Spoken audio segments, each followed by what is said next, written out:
Good morning, good afternoon and good evening बच्चों। कैसे हो सब? मस्त एकदम फर्स्ट क्लास। पढ़ाई सबकी अच्छी चल रही है? कोई डाउट हो तो बच्चों कमेंट में पूछा करो हमसे, ठीक है। तो आज हम लाए हैं इलेक्ट्रिक चार्जेज एंड फील्ड का लेक्चर नंबर 13, ठीक है बच्चों। 12 लेक्चर मैं करा चुका था और लास्ट लेक्चर में मैं इलेक्ट्रिक फील्ड लाइंस, जिसको ELF भी बोला जाता है या फिर इलेक्ट्रिक लाइंस ऑफ फोर्सेज भी बोला जाता है, वो मैंने डिस्कस किया था। उसकी मैंने कुछ प्रॉपर्टीज बताई थी, कितनी प्रॉपर्टीज होती हैं, क्या होती है, कैसे होती हैं, क्यों आपस में दो फील्ड लाइंस क्रॉस नहीं करती, क्यों टच नहीं करती, ये सारी कहानी मैं लास्ट क्लास में क्लियर कर चुका हूँ, ठीक है बच्चों। उसके बाद में कुछ एडवांस लेवल में जो क्वेश्चन आए थे एडवांस में प्रीवियस ईयर्स में, तो वो मैंने भी डिस्कस किए थे 5-6 क्वेश्चन लास्ट क्लास में। जिन्होंने लास्ट लेक्चर नहीं देखा है हमारा, वो लास्ट लेक्चर ज़रूर देखें, उसके बाद इस लेक्चर पे आए, ठीक है। डिस्क्रिप्शन में उसकी लिंक दी गई है, ओके बच्चों। तो देखिए, we are going to start a very interesting topic now. अभी जो टॉपिक मैं स्टार्ट करने जा रहा हूँ बहुत इंटरेस्टिंग टॉपिक है और मज़ा आने वाला है इस बार, ठीक है। कौन सा टॉपिक है? Electric flux. नाम लिख रहा है देखो बोर्ड पे, इलेक्ट्रिक फ्लक्स। बच्चों इलेक्ट्रिक फ्लक्स तब अच्छी तरह समझ में आएगा जब आपको फील्ड लाइंस की नॉलेज होगी अच्छी तरह से, ठीक है ना। क्योंकि यहाँ फील्ड लाइंस की कैलकुलेशन ही है बस, और कुछ नहीं। इलेक्ट्रिक फ्लक्स फील्ड लाइन की कैलकुलेशन है बस, और कुछ नहीं है। वो कैलकुलेशन हम यहाँ पे देखेंगे, ठीक है। और इलेक्ट्रिक फ्लक्स स्टार्ट करने से पहले मैं आपको एरिया वेक्टर के बारे में समझाऊंगा 5-10 मिनट की। What is the area vector? अभी तक आपको ये भी नहीं पता होगा कि एरिया स्केलर क्वांटिटी है या फिर वेक्टर क्वांटिटी, ठीक है ना। और यदि वेक्टर है तो उसकी कोई ना कोई डायरेक्शन होगी, तो वो डायरेक्शन कौन सी होगी वो मैं एक्सप्लेन करूंगा। 2D सरफेस के लिए, जिसको ओपन कर्व भी बोला जाता है, ओपन सरफेस भी बोला जाता है, एक क्लोज सरफेस भी बोला जाता है। Is it right? ठीक है, क्लियर है, समझ में आ रहा है सबको? ओके देखिए, तो मैं स्टार्ट कर रहा हूँ टॉपिक आज का। तो अच्छा, माय नेम इज अक्षय और ये है आपका ब्यूटीफुल सा चैनल फिजिक्स का कीड़ा, ओके। तो जिन्होंने चैनल अब तक सब्सक्राइब नहीं किया, चैनल को जरूर सब्सक्राइब करें और बेल आइकन दबाना ना भूलें, जिससे हर वीडियो की नोटिफिकेशन पहुंचे सबसे पहले आपके पास, ओके। और फ्रेंड्स को शेयर जरूर करें, जिससे सभी को यह वीडियो मिल सके, ठीक है बच्चों। तो देखिए, चालू करने जा रहा हूँ मैं इलेक्ट्रिक फ्लक्स। तो पहले ये समझेंगे हम इलेक्ट्रिक फ्लक्स होता क्या है। तो इलेक्ट्रिक फ्लक्स समझने से पहले एक छोटा सा कंसेप्ट है एरिया वेक्टर का, तो वो हम देख लेते हैं, ठीक है ना। तो देखिए बच्चों, what is the area vector, मतलब इसका मतलब क्या? एरिया वेक्टर का इलेक्ट्रिक फ्लक्स में बहुत ज़्यादा यूज आने वाला है, ठीक है ना। जैसे मान लो कोई अपने पास रेक्टेंगुलर प्लेन है, ठीक है ना। कोई अपने पास क्या है? रेक्टेंगुलर प्लेन, ठीक है, A, B और C और D। और कोई आपसे बोले कि what is the area of this plane, ठीक है ना। एरिया फाइंड करना है तो आप तुरंत निकाल दोगे, एरिया होती है लेंथ इंटू ब्रेड्थ, तो AB इंटू BC, ठीक है सर, ये हो गया एरिया। ये केवल एरिया का मैग्नीट्यूड पता चला है, ठीक है ना। अब याद रखना आपसे कि एरिया एक वेक्टर क्वांटिटी होती है, ठीक है। एरिया क्या होती है? वेक्टर क्वांटिटी होती है ये। अब वेक्टर क्वांटिटी तो इसकी कोई ना कोई डायरेक्शन होगी, ये कन्फर्म है। तो कौन सी डायरेक्शन होती है वो हम फाइंड करेंगे आप, ठीक है। तो हमेशा याद रख लेना कि जो एरिया वेक्टर होता है, उसकी जो डायरेक्शन होती है एरिया की, वो हमेशा परपेंडिकुलर टू द प्लेन होती है, ठीक है। ये याद रखना आप, क्या होती है? Perpendicular to the plane. Plane के हमेशा परपेंडिकुलर होगी, ठीक है ना। ये हमेशा याद रखना, परपेंडिकुलर। अब सर परपेंडिकुलर भी दो तरीके से बन सकता है। कोई जैसे कि रेक्टेंगुलर है अपने पास, तो इस रेक्टेंगुलर के ऊपर भी परपेंडिकुलर है और नीचे भी परपेंडिकुलर है। समझ में आ रहा है चीज़ कि ऊपर भी परपेंडिकुलर होगा इसके प्लेन के, तो और नीचे भी जैसे मान लो ये XY प्लेन में है, XY प्लेन में रेक्टेंगुलर रखा हुआ है इस तरह से, तो इसका जो एरिया वेक्टर होगा एक तो जेड कैप में भी हो सकता है, ठीक है ना, के कैप जिसको बोलते हैं जेड डायरेक्शन में, पॉजिटिव डायरेक्शन में, और एक माइनस के कैप में हो सकता है, क्योंकि दोनों ही परपेंडिकुलर है। तो बच्चों दोनों ही सही हैं, ये ध्यान रखना। जैसे मान लो आपसे बोले कि इसका जैसे कि इसकी लेंथ दे दी मान लो L और इसकी दे दी विड्थ V, ओके। अब बोले कि इसका एरिया वेक्टर किस डायरेक्शन में होगा, तो आप इस तरह से मान लो ये बोल दिया कि ये XY प्लेन में है, ये जो रखा हुआ रेक्टेंगुलर, तो लिखना चाहोगे तो इस तरह से लिख सकते हो इसको L इंटू V, या तो लिखोगे आप के कैप, ये एरिया वेक्टर होगा, या फिर लिखोगे LV माइनस के कैप। दोनों डायरेक्शन में एरिया वेक्टर हो सकता है, लेकिन परपेंडिकुलर टू द प्लेन होगा। ये बात मेरी याद रख लेना, ठीक है। हमेशा क्या होगा, परपेंडिकुलर टू द प्लेन होगा। जैसे कि इस डायग्राम को बना लेना, जैसे कि और बताता हूँ एग्जाम्पल। जैसे मान लो इस तरह से एक अपने पास एक्स वाई और जेड प्लेन है, ठीक है ना। कौन सा प्लेन है, that is X, that is Y and that is the Z. Okay, तो मान लो एक कोई सर्किल रखा हुआ है यहाँ पे, सर्किल रिंग बोल लो, रिंग रखी हुई है इस तरह से, ठीक है। और रिंग की रेडियस है अपने पास आर, और आपसे कोई बोले कि बताओ कि ये एरिया की इसके जो एरिया होगा उसकी वेक्टर, एरिया वेक्टर है ये आपको पता है कि एरिया की जो डायरेक्शन होगी वो कौन सी होगी, ठीक है। तो आप यहाँ से एरिया निकालना चाहो तो एरिया निकाल सकते हो, that is the pi R square. Pi R square होता है एरिया। और डायरेक्शन की बात करें तो ये एक्स वाई प्लेन में रखा हुआ है, तो इसकी direction perpendicular to the plane होगी। और परपेंडिकुलर टू द प्लेन में कौन सी डायरेक्शन आती है, जेड डायरेक्शन आती है। अब पॉजिटिव की हो चाहे नेगेटिव की हो, ठीक है ना, कोई सी भी मान सकते हैं, दोनों सही है, ठीक है ना। तो एरिया की बात करें तो एरिया जो होगा वो होगा अपना पाई आर स्क्वायर या तो के कैप, ठीक है, या माइनस के पाई आर स्क्वायर और के कैप। मतलब नेगेटिव जेड डायरेक्शन भी हो सकती है और पॉजिटिव जेड डायरेक्शन भी हो सकती है, यहाँ कोई इश्यू नहीं है, ध्यान रखना। लेकिन एक चीज़ हमेशा याद रखना कि क्वेश्चन में आपने यदि एक पॉजिटिव ले लिया, क्वेश्चन में आपने यदि पॉजिटिव ले लिया तो फिर तुम्हें पूरे क्वेश्चन में उसको एक ही डायरेक्शन लेनी है, बार बार चेंज मत कर लेना उस क्वेश्चन के लिए। आ रही बात समझ में। एक बार जब फिक्स कर लिया हमने कि पॉजिटिव डायरेक्शन है, मतलब पॉजिटिव डायरेक्शन में हमें लेना है, तो उसको फिर नेगेटिव मत लेना उस क्वेश्चन के लिए। यदि आप नेगेटिव के लिए फिक्स कर लेते हो तो फिर उसी क्वेश्चन के लिए आप बाद में फिर पॉजिटिव मत लेना। आ रही बात समझ में। तो एक बार फिक्स कर लेना जो भी करना है, ठीक है ना, क्लियर है। ये 2D सरफेस की बात हुई। अब 3D सरफेस, इनको ओपन सरफेस भी बोला जाता है, ठीक है ना, ओपन सरफेस की बात की मैंने। अब 3D सरफेस में आप बात करो, जैसे आपके पास मान लो इस तरह से कोई एक सिलेंडर है, ठीक है, इस तरह से कोई मान लो एक सिलेंडर बना हुआ है, ठीक है ना। अब इस सिलेंडर का एरिया वेक्टर देखें तो इस सिलेंडर का एरिया वेक्टर की अलग अलग डायरेक्शन होगी। जैसे मान लो इसमें 3 सरफेस आपको दिख रही होंगी, एक तो ये सर्कुलर सरफेस, एक ये सर्कुलर सरफेस और ये कर्व सरफेस। आ रही है बात समझ में। तो आप बोलो कि यहाँ पर इस सर्कुलर सरफेस पर यदि कोई आप एरिया वेक्टर की डायरेक्शन पूछे आपसे तो वो इसके परपेंडिकुलर होगी इस तरह से। आ रही है बात समझ में। यदि इसके पूछे तो इसके परपेंडिकुलर होगी, यदि इस सरफेस के पूछे तो इस सरफेस के परपेंडिकुलर। इज इट क्लियर, समझ में आ रहा है, ठीक है। तो इस तरह से हमें परपेंडिकुलर टू द प्लेन होती है हमेशा, ये याद कर लेना, नोटबुक में लिख लेना, परपेंडिकुलर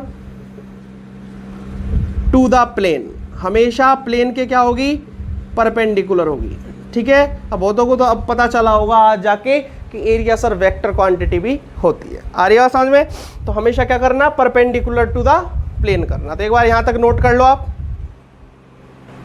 कर लिया है नोट, ठीक है बच्चों। तो एक चीज याद रखना, आप 3D सरफेस में देखो, समझो जैसे आपके पास कोई क्यूब है, ओके, इस तरह से मान लो कोई क्यूब है,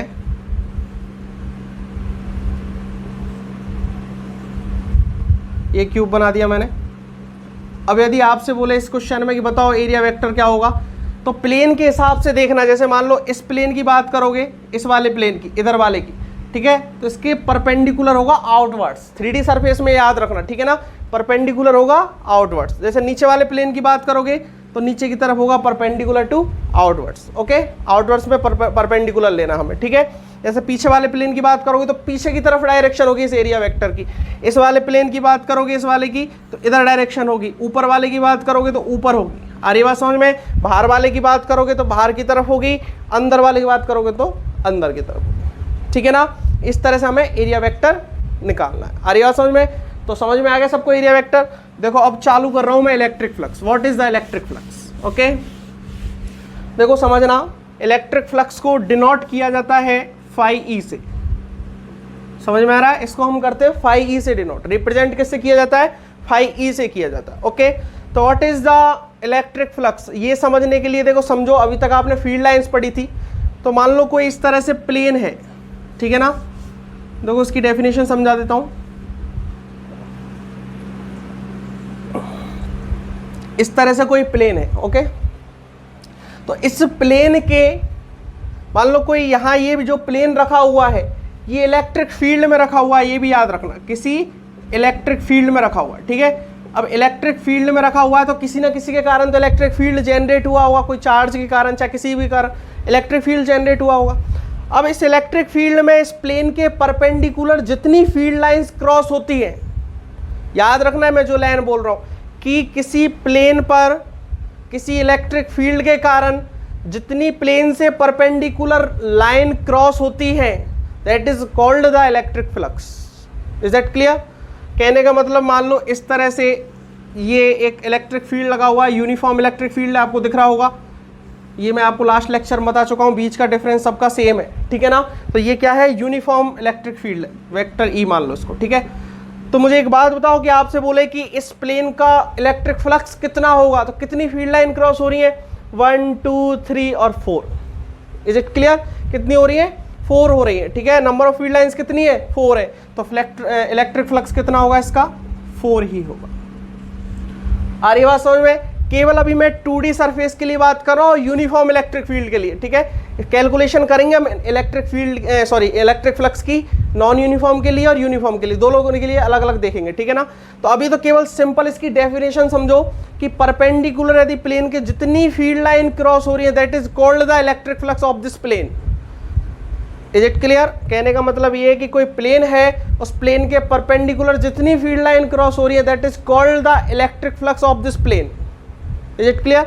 तो समझ में आई ये चीज? क्लियर है? कहने का मतलब ये कि जितनी फील्ड लाइन क्रॉस होंगी perpendicular to the plane that is called the electric flux. देखो जैसे कि मान लो एक इस तरह से प्लेन है, ठीक है ना। वो प्लेन जो रखा था वो इस तरह से रखा था, ये वाला केवल इस तरह से बोर्ड के प्लेन में रखा हुआ है, ठीक है ना। अब मान लो इलेक्ट्रिक फील्ड इस डायरेक्शन में लग रहा है, ठीक है ना।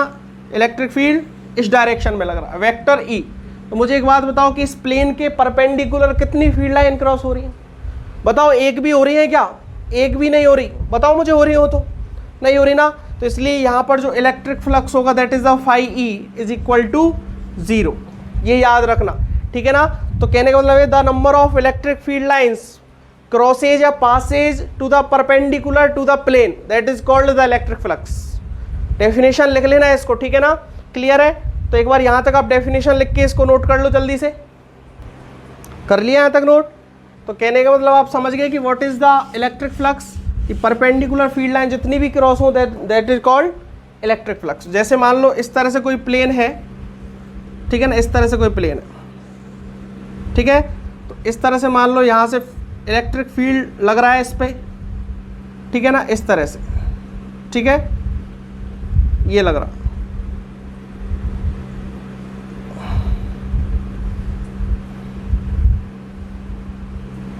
आगे समझ में?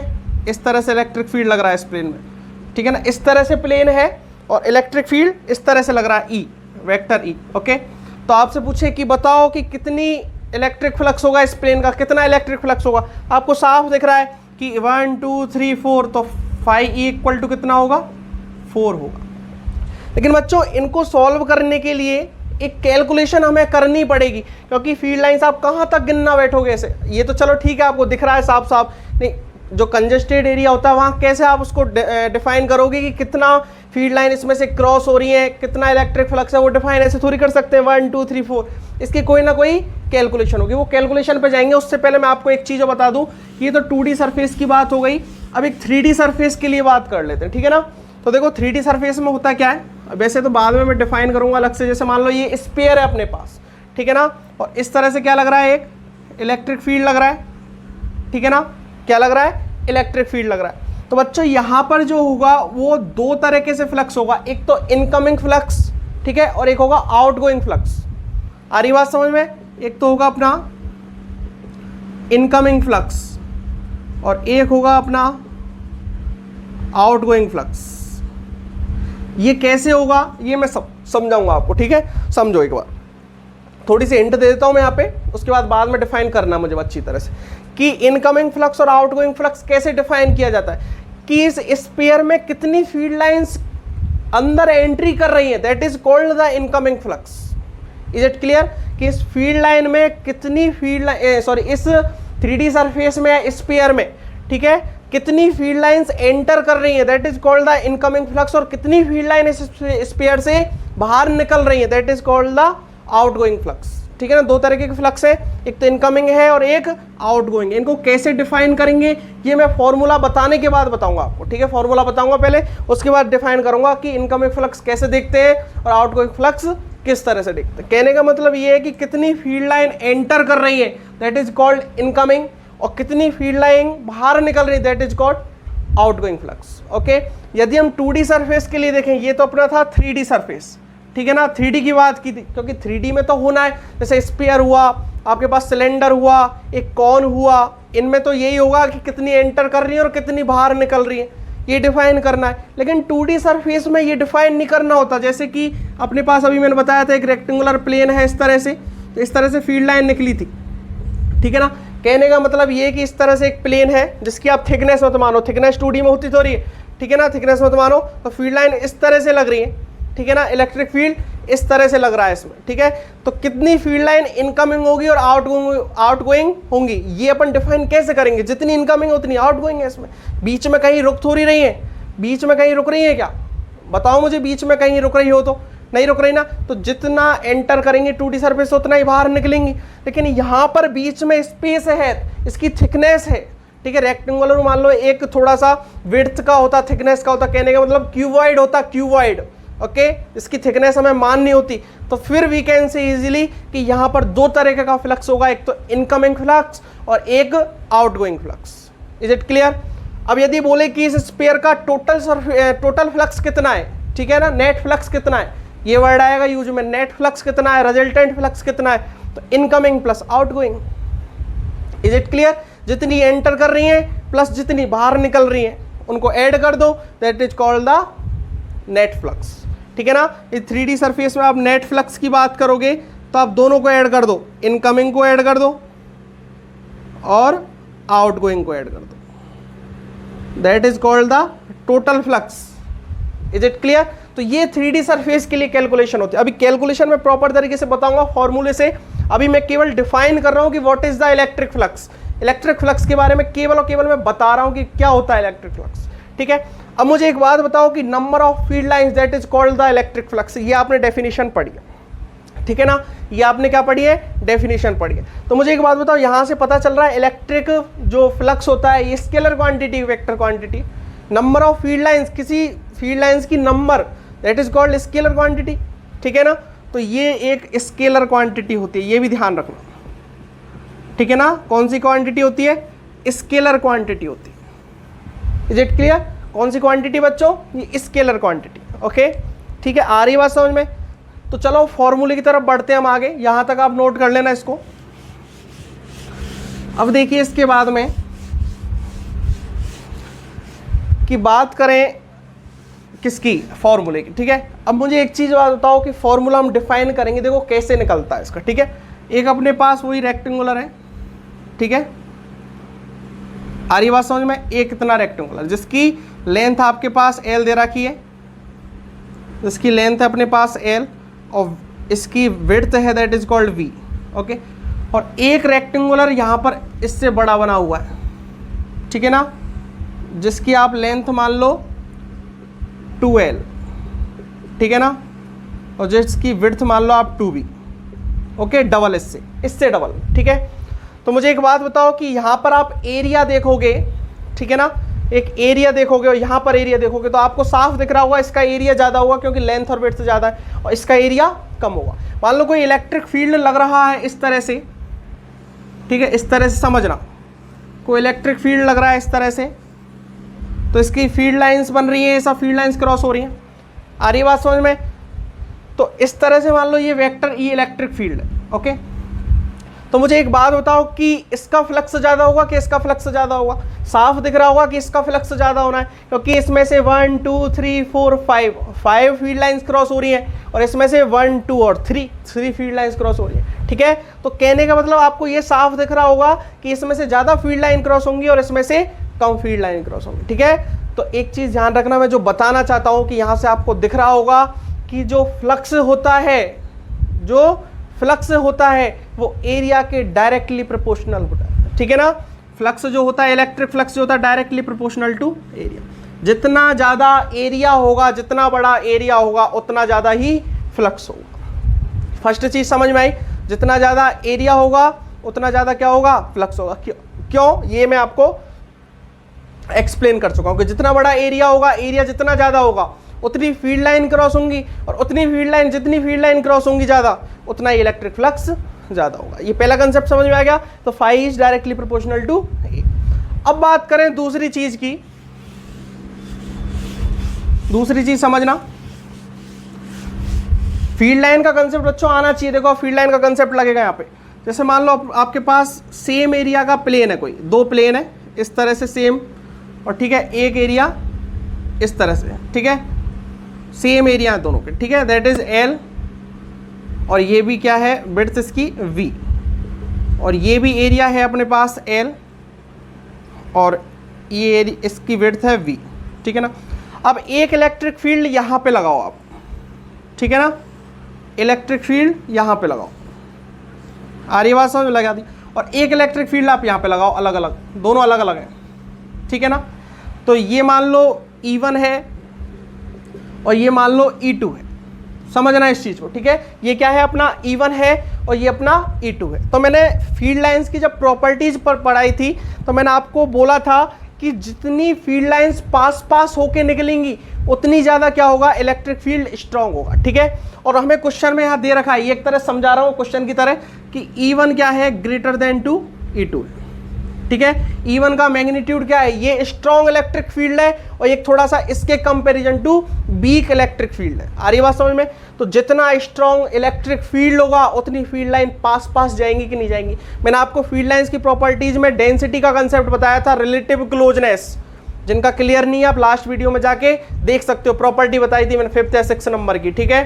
तो वहां से आप देख सकते हो उस चीज को, ठीक है। और नहीं आया समझ में तो अब समझ लो उस चीज को कि जितना इलेक्ट्रिक फील्ड स्ट्रांग होगा उतनी फील्ड लाइन पास होके क्रॉस होगी। ये भी यूनिफॉर्म है, ये भी यूनिफॉर्म है, नॉन यूनिफॉर्म का केस अभी देख ही नहीं रहे हम, ठीक है ना। तो ये भी यूनिफॉर्म है और ये भी यूनिफॉर्म है। तो जितना फील्ड लाइन पास होके क्रॉस होंगी उतना ज्यादा क्या होगा, इलेक्ट्रिक फील्ड स्ट्रांग होगा। कहने का मतलब इलेक्ट्रिक फील्ड स्ट्रांग है, जैसे E1 greater than to E2 है तो इसकी फील्ड लाइन पास पास होकर निकलेंगी और इसकी दूर दूर होकर निकलेंगी। एक बात बताओ, जितनी फील्ड लाइन पास पास होकर निकलेंगी तो इस रेक्टेंगुलर प्लेन से ज़्यादा फील्ड लाइन क्रॉस होंगी कि नहीं होंगी, होंगी। और यदि दूर दूर होकर निकलेंगी तो फील्ड लाइन कम क्रॉस होंगी। तो आपको यहाँ से दूसरी चीज़ समझ में आ रही होगी कि जो इलेक्ट्रिक फ्लक्स होता है वो डायरेक्टली प्रोपोर्शनल किसके होता है, magnitude of the electric field. Is it clear, magnitude of the electric field के मैग्नीट्यूड के डायरेक्टली प्रोपोर्शनल होता है, ठीक है। दोनों चीज समझ में आ गई। क्यों होता है, क्योंकि इलेक्ट्रिक फील्ड स्ट्रांग होगा तो क्या होगा कि फील्ड लाइन पास पास, उनकी डेंसिटी क्या होगी, ज्यादा होगी, पास पास से निकलेंगी। और डेंसिटी यदि ज्यादा होगी तो वी कैन से इजीली कि जिस प्लेन का आप इलेक्ट्रिक फ्लक्स कैलकुलेट कर रहे हो तो number of field lines that is called the electric flux, ठीक है ना। तो उतनी ही फील्ड लाइन ज्यादा क्रॉस होंगी उसमें से, ठीक है ना। आ रही बात समझ में। एरिया मैंने सेम लिया, तो पहले बताया मैंने कि एरिया के डायरेक्टली प्रोपोर्शनल, और दूसरा बताया मैंने इलेक्ट्रिक फील्ड के डायरेक्टली प्रोपोर्शनल, ठीक है। अब ये सारी प्रैक्टिकली नॉलेज देखते हुए एक फॉर्मूला बनाया गया था, ठीक है ना। ये लॉज बता रहा हूं मैं सारे, इसको देखते हुए एक फॉर्मूला बनाया गया था, that is the phi E electric flux equal to E dot A. इस तरह से फॉर्मूला बनाया गया था, ई डॉट ए। आ रही बात समझ में। या फिर आप इसको और तरीके से लिखना चाहो तो ई डॉट डी ए लिख लो या डी एस लिख लो, ठीक है ना, ई डॉट डी ए। यदि आप डॉट प्रोडक्ट है इसको सॉल्व करोगे तो phi E equal to E D A cos theta. तो ये ध्यान रखना, ये फॉर्मूला होता है इलेक्ट्रिक फ्लक्स फाइंड करने का। आ रही बात समझ में। इलेक्ट्रिक फ्लक्स फाइंड करने का क्या फॉर्मूला होता है, ई dot D A cos theta. Is it clear. तो यहां से ये चीज ध्यान रखना कि इस तरह से हम फ्लक्स कैलकुलेट कर सकते हैं। ऐसे नहीं वहां गिनने थोड़ी बैठेंगे, एक फील्ड लाइन, दो फील्ड लाइन, तीन फील्ड लाइन, चार फील्ड लाइन, ऐसे नहीं गिनना है वहां पे। ऐसे तो पता नहीं कितनी फील्ड लाइन क्रॉस होंगी, ठीक है ना। आपको पता भी नहीं चलेगा इतनी फील्ड लाइन, इतने छोटे छोटे एरिया में से काफी फील्ड लाइन क्रॉस होंगी, तो कैसे कैलकुलेशन करोगे। तो उसकी कैलकुलेशन के लिए जो फॉर्मूला आया है that is the phi E equal to electric field dot area vector, ठीक है ना, dot product E D A cos theta. अब यहां से मैं एक चीज एक्सप्लेन करूं, जैसे मान लो थीटा क्या है, ठीक है ना, थीटा को समझना। तो जैसे अपने पास इस तरह से कोई एक प्लेन था, ठीक है ना, इस तरह से कोई एक प्लेन था। तो एक बात करूँ कि यहाँ से मान लो इलेक्ट्रिक फील्ड लग रहा है इस तरह से, ठीक है ना, आ रही बात समझ में? या एक काम करो, इलेक्ट्रिक फील्ड आपका लग रहा है इस तरह से, मान लो इस प्लेन पर इस तरह से इलेक्ट्रिक फील्ड लग रहा है, ठीक है ना, इस तरह से इलेक्ट्रिक फील्ड लग रहा है, ठीक है, आ रही बात समझ में? और यहाँ पर इस प्लेन का आप एरिया वेक्टर देखोगे तो परपेंडिकुलर टू द प्लेन आएगा, तो वो आएगा अपना मान लो ऊपर की तरफ DA मान लेता हूँ इसको, कितना DA मान लेता हूँ, ठीक है ना, ये DA हो गया, ये E हो गया। अब जो इनके बीच का एंगल है theta, that is called the, ये थीटा कॉस थीटा, अरे बात समझ, जो बीच का एंगल है यही क्या है यहाँ पे थीटा है, क्लियर है? तो आप देखिए इनका डॉट प्रोडक्ट ही क्यों किया गया, क्योंकि आपको समझना चाहिए यहाँ से कि हमें परपेंडिकुलर टू द जितनी फील्ड लाइन क्रॉस हो रही है उस प्लेन के, तो वही तो इलेक्ट्रिक फ्लक्स है। तो आप E का एक कंपोनेंट करोगे, इस इलेक्ट्रिक फील्ड का एक कंपोनेंट करोगे इधर की डायरेक्शन में, तो आएगा E cos थीटा, इस डायरेक्शन में करोगे तो E sin थीटा। तो मुझे एक बात बताओ कि इस इलेक्ट्रिक फील्ड के कारण जो हॉरिजॉन्टल में लग रहा है, इसके कारण कोई यहाँ पर फील्ड लाइन क्रॉस होंगी क्या? ये तो हॉरिजॉन्टल में जा रहा है, जैसे ये प्लेन है तो प्लेन के हॉरिजॉन्टल लग रहा है E sin थीटा, तो और E cos थीटा क्या लग रहा है? परपेंडिकुलर लग रहा है। तो इसके कारण, इस इलेक्ट्रिक फील्ड के कारण यहाँ पर फील्ड लाइंस क्रॉस होंगी, ठीक है ना। तो ये तो इलेक्ट्रिक फील्ड लेना है जो परपेंडिकुलर है, और परपेंडिकुलर एरिया वेक्टर आएगा, ठीक है ना। तो E into DA cos theta, इस तरह से ये फॉर्मूला आया है। Is it clear? चलो इसके आगे चलें थोड़ा सा, तो आप नोट करते रहना यहाँ तक। अब देखो बात करें यहाँ से कि मैं कुछ केस बता रहा हूँ इसके, ठीक है। जैसे फर्स्ट केस है इसका कि मान लो थीटा इक्वल टू 0 रख लें, ठीक है, थीटा इक्वल टू क्या रख लें? 0 रख लें। तो मुझे एक बात बताओ, इस फॉर्मूले में थीटा इक्वल टू 0 रखो तो फाई E कितना आएगा? E डॉट DA cos 0, और फाई E कितना आएगा? E डॉट DA, ठीक है ना। cos 0 कितना होता है? 1 होता है, तो ये आएगा। तो ये चीज ध्यान रख लेना, that is the maximum flux. क्या होता है? That is the maximum flux, ठीक है ना। क्या होता है? ये मैक्सिमम फ्लक्स हो रहा है E डॉट DA, ठीक है। दूसरी चीज ध्यान रखना कि जब फ्लक्स आपका पॉजिटिव में आ रहा है, केस ध्यान रखना ये चीज जो मैं बता रहा हूं, यदि आपका फ्लक्स पॉजिटिव में आ रहा है 2D सरफेस के लिए तो ठीक है यहाँ तक, 3D सरफेस में आपको मैंने बोला था कि इनकमिंग फ्लक्स देखना है और आउटगोइंग फ्लक्स देखना है, ठीक है।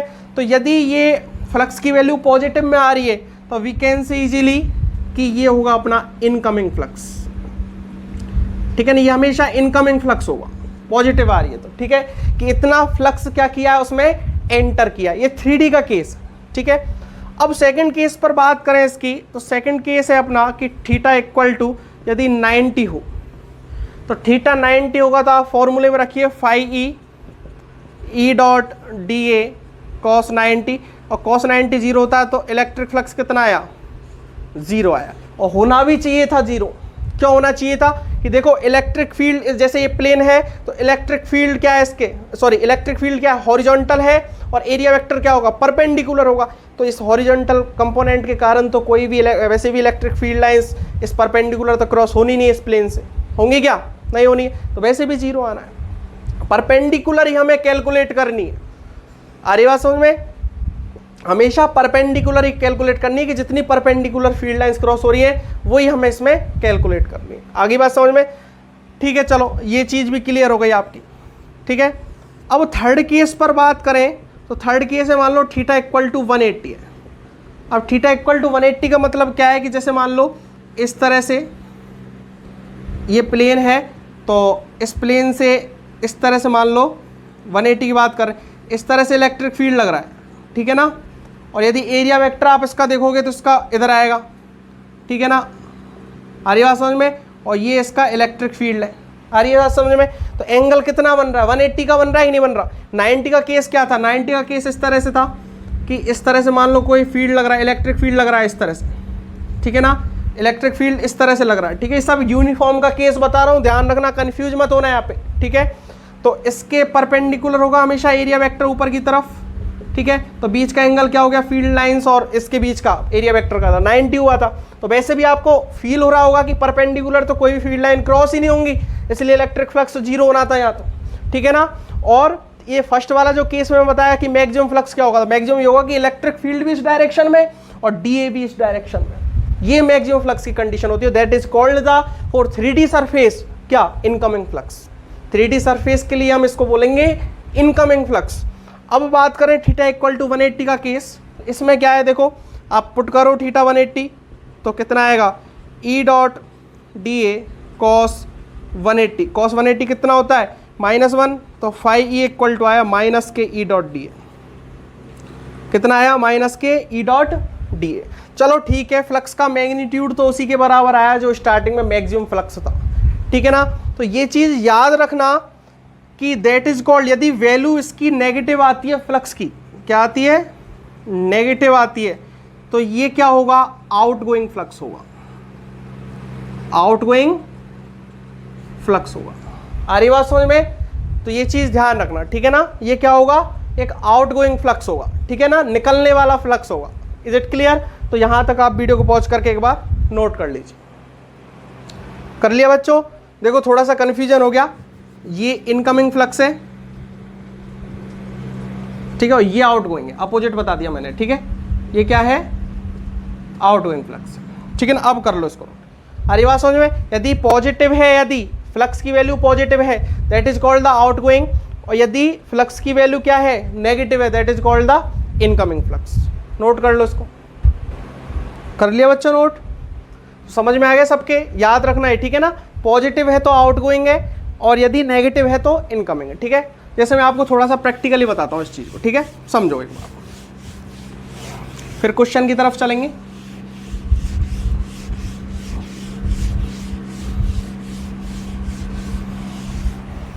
जैसे मान लो अपने पास कोई 3D सरफेस है, इस तरह से एक स्फीयर है, ठीक है, इस तरह से इलेक्ट्रिक फील्ड लग रहा है, इस तरह से क्या लग रहा है, एक इलेक्ट्रिक फील्ड लग रहा है। आ रही बात समझ में? तो अब एक चीज़ नोटिस करना कि मान लो इस पॉइंट पे बात करोगे, ठीक है, इस पॉइंट पे बात करोगे, तो इस पॉइंट पर जो डी ए होगा वो इधर होगा कि नहीं होगा, और इलेक्ट्रिक फील्ड भी इस डायरेक्शन में, तो एंगल कितना है इनका, थीटा इक्वल टू 0। और यहाँ बात करोगे इस पॉइंट पे इधर की तरफ ही, तो इसका डी ए क्या होगा, इधर होगा, perpendicular to the plane outwards, बाहर की तरफ। और ई की बात करोगे तो ई की डायरेक्शन तो इधर है, तो ये कितना हुआ, थीटा 180 हुआ। तो मुझे एक बात बताओ कि इलेक्ट्रिक फील्ड कहाँ से एंटर कर रहा है, फील्ड लाइन कहाँ से एंटर कर रही है, यहाँ से कर रही है, तो यहाँ नेगेटिव वैल्यू आएगी, ठीक है ना। तो एंटर करने वाली नेगेटिव आती है और बाहर निकलने वाली क्या आएगी, पॉजिटिव वैल्यू आएगी, ठीक है ना। याद आ गई समझ में ये चीज़? थीटा इक्वल टू 0 है तो क्या होगा, पॉजिटिव है, और थीटा इक्वल टू 180 है तो क्या होगा, नेगेटिव है, ठीक है बच्चों। अब देखिए कि बात करें, मान लो ये तो नॉन यूनिफॉर्म का केस बताया था कि जब यूनिफॉर्म इलेक्ट्रिक फील्ड हो। अब नॉन यूनिफॉर्म इलेक्ट्रिक फील्ड है तो क्या करेंगे, नॉन यूनिफॉर्म इलेक्ट्रिक फील्ड लगा हुआ है मान लो, तो अब क्या केस बनेगा, अब वो भी समझना है, ठीक है। जैसे मान लो इस तरह से कोई स्फीयर है, ठीक है, स्फीयर की बात करते हैं अपन सबसे पहले, ठीक है, स्फीयर है, तो मान लो नॉन यूनिफॉर्म इलेक्ट्रिक फील्ड है, कोई ऐसे है, कोई ऐसे है, कोई इस तरह से, ठीक है ना, इस तरह से इलेक्ट्रिक फील्ड है, ठीक है। अभी तो दिख रहा है आपको कि इलेक्ट्रिक फील्ड लाइन 3 क्रॉस हो रही है, लेकिन जब पास पास होंगे ना चीज़, सारी चीज़ें, तो कैलकुलेशन अपन कर नहीं पाएंगे, ठीक है। तो बात करें जैसे कि नॉन यूनिफॉर्म के केस में आपको निकालना है, तो इस तरह से कोई एक एलिमेंट ले लो, ठीक है, और इस एलिमेंट का जो एरिया वेक्टर होगा वो इस डायरेक्शन में होगा डी ए, और इसी डायरेक्शन वेक्टर ई है, ठीक है ना। ध्यान रखना, कोई ज़रूरी नहीं है कि इसी डायरेक्शन में, इधर बात करोगे तो इस डायरेक्शन में आ जाएगा, 180 हो जाएगा, नेगेटिव पॉजिटिव का केस बन जाएगा, ठीक है। तो ये चीज़ ध्यान रखना आप। यहाँ से मैं आपको बताऊँ कि हमें करना क्या है, अपन यहाँ इस छोटे से एलिमेंट से कितना फ्लक्स क्रॉस हो रहा है वो निकालते हैं हम, डी फाई ई, तो डी फाई ई कितना आएगा, ई डॉट डी ए, ओके, कितना आएगा, ई डॉट डी ए। अब यदि दोनों तरफ मैं इंटीग्रेशन कर देता हूँ, डी फाई ई का भी इंटीग्रेशन, तो इधर भी इंटीग्रेशन होगा, ई डॉट डी ए, और बात करोगे तो that is phi E equal to integration E dot D A. आ रही बात समझ में? या फिर इसको आप सॉल्व करना चाहो आगे, तो phi E equal to E D A cos theta, ठीक है ना। तो इस तरह से आपका क्या होगा, यहाँ पे इलेक्ट्रिक फील्ड लगाना इंटीग्रेशन में, सॉरी बच्चों, ठीक है। तो ये नॉन यूनिफॉर्म का केस होगा, ठीक है, इंटीग्रेट करना, आपको भी समझ में आ रहा होगा, इंटीग्रेट करना ही पड़ता है नॉन यूनिफॉर्म केस में, ठीक है ना। तो इस तरह से आप इंटीग्रेट करके इसको और फ्लक्स की वैल्यू फाइंड कर सकते हो, ठीक है बच्चों। क्लियर है यहाँ तक? तो अब चालू करते हैं क्वेश्चंस, ठीक है। तो देखिए फर्स्ट क्वेश्चन क्या है अपना, क्वेश्चन नंबर फर्स्ट है अपने पास कि जैसे कि मान लो अपने पास एक कोई स्क्वायर है, ठीक है, रेक्टेंगल मान लो या स्क्वायर मान लो, ठीक है। इसके एक पॉइंट पर चार्ज रखा हुआ है प्लस क्यू, समझना, ठीक है। एक पॉइंट पर क्या चार्ज रखा हुआ है? Plus Q. तो find the net flux passes through the surface, ठीक है ना। इस सरफेस से कितना नेट फ्लक्स क्रॉस होगा ये हमें देखना है, ठीक है, याद रखना चाहिए। 2D सरफेस है, ये स्क्वायर मान लो चाहे रेक्टेंगुलर मान लो, और एक वर्टेक्स पर इसके चार्ज रखा हुआ है प्लस क्यू, ठीक है। तो फील करके देखो बच्चों, यहाँ हर जगह हमें कैलकुलेशन नहीं करनी पड़ेगी, ऐसा मत करना E.dA लगाते रहो, ठीक है। तो कुछ क्वेश्चंस यहाँ फ्लक्स के जो होंगे, देखो कैलकुलेशन तो इनकी कुछ नहीं आएगी, देखना आप सारे क्वेश्चन कराऊंगा, कैलकुलेशन मुश्किल से 2 या 3 लाइन की होगी, सोचना ज़्यादा पड़ेगा हमें कैसे निकालना फ्लक्स, ठीक है। अब जैसे इस क्वेश्चन में आप देखो एक बार करके कि अब कैसे निकाल सकते हो, सोचो इस चीज़ को कि जितनी भी फील्ड लाइन यहाँ से निकलेगी, आपको पता है कि आइसोलेटेड जो पॉजिटिव चार्ज होता है, मैंने आपको फील्ड लाइंस बनाना सिखाया था इनका, और जो पे नहीं आता हो जिस पे, वो लास्ट लेक्चर देख सकता है जाके। आइसोलेटेड पॉजिटिव चार्ज है कोई अपने पास, ठीक है ना। तो आइसोलेटेड पॉजिटिव चार्ज के कारण जो फील्ड लाइन बनती है वो इस तरह से बनेंगी, एक इधर एक इधर एक इधर, इस तरह से जाएंगी नहीं जाएंगी, इस तरह से बनेंगी। चलो बाहर की फील्ड लाइन से तो हमें कोई मतलब नहीं है, पर इस जो प्लेन है अपने पास, जो भी स्क्वायर है चाहे रेक्टेंगल है, तो इस प्लेन के परपेंडिकुलर जितनी फील्ड लाइन क्रॉस होंगी that is called the electric flux, ये हमें पता है, ठीक है। तो कितनी क्रॉस हो रही है बताओ मुझे। जैसे ये प्लेन है, ठीक है ना, समझना इस चीज़ को, इस तरह से प्लेन रखा हुआ, इस तरह से मान लो, ठीक है। एक पॉइंट यहाँ चार्ज पर रखा हो, तो फील्ड लाइन कैसे बनेंगी? ऊपर इस तरह से, इस तरह से, इस तरह से, इस तरह। तो कोई फील्ड लाइन ऐसी होगी कि यहाँ घूम के परपेंडिकुलर जाएगी, जैसे यहाँ फील्ड लाइन घूमी और यहाँ घूम के इधर चलेगी, ऐसी कोई फील्ड लाइन मिलेगी कि यहाँ पे मुझे बता दो, एक भी नहीं मिलेगी ना। तो यहाँ पर जो नेट इलेक्ट्रिक फ्लक्स होगा φE = 0 होगा। कितना होगा नेट इलेक्ट्रिक फ्लक्स? 0 होगा। यहाँ पर कोई फ्लक्स नहीं होगा क्योंकि एक भी field line perpendicular to the plane cross नहीं हो रही है, एक भी field line perpendicular to the plane cross नहीं हो रही है, इसलिए यहाँ पर एक भी फील्ड लाइन क्रॉस नहीं होगी, तो फ्लक्स बिल्कुल 0 होगा, ठीक है। तो एक बार यहाँ तक नोट कर लो, वीडियो को पॉज करके कर लिया यहाँ तक, ठीक है। क्वेश्चन नंबर 2 देखते हैं।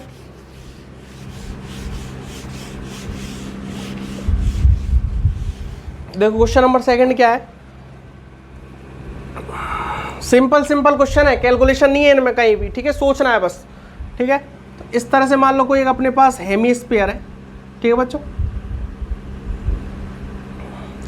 इस तरह से कोई एक हेमीस्फीयर बना हुआ है, ठीक है, और ये सेंटर से बात कर रहे हैं, और इस तरह से इलेक्ट्रिक फील्ड लगा हुआ है यहाँ पे,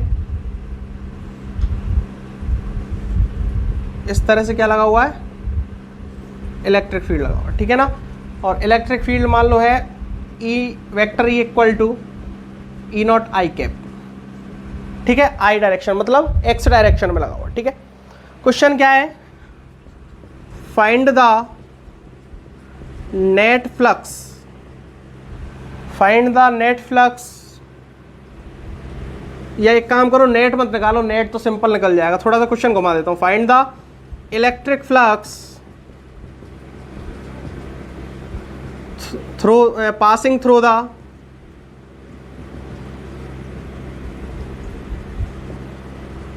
passing through the curved surface, ठीक है ना। जो कर्व सरफेस है उससे कितना पास होगा, चलो क्वेश्चन ये, ठीक है ना। नेट फ्लक्स तो आप निकाल देते आराम से और सिंपल निकल जाता वो, ठीक है ना, दिक्कत नहीं आती। क्वेश्चन ये है कि कितनी, जैसे इसकी R रेडियस मान लो आप चाहे, ठीक है ना, क्या मान लो? R रेडियस मान लो, ठीक है।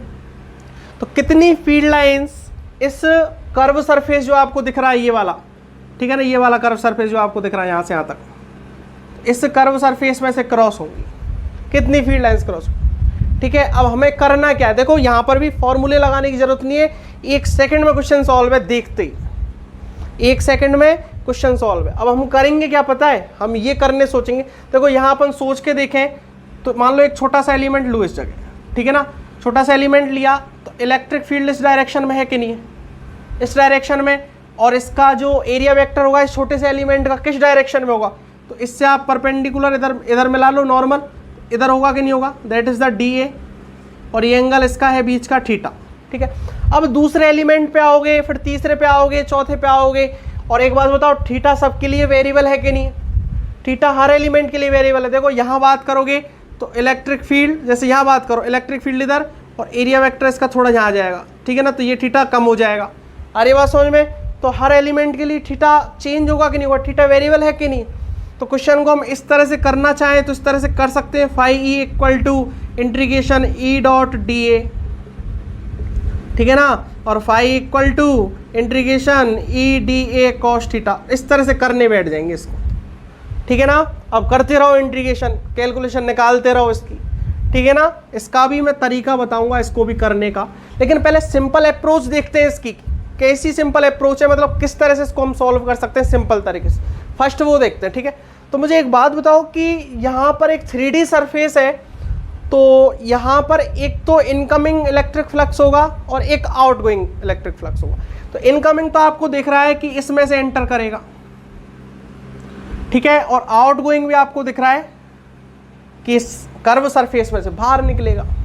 इज इट क्लियर कि इनकमिंग तो इस जो सर्कुलर एरिया आपको बाहर दिख रहा है इस एरिया में से एंटर करेगा, और आउटगोइंग इस कर्व सरफेस में, तो हमें आउटगोइंग फ्लक्स चाहिए, ठीक है। और एक चीज मैंने आपको बताई थी कि इनकमिंग और आउटगोइंग में मेन डिफरेंस, ठीक है।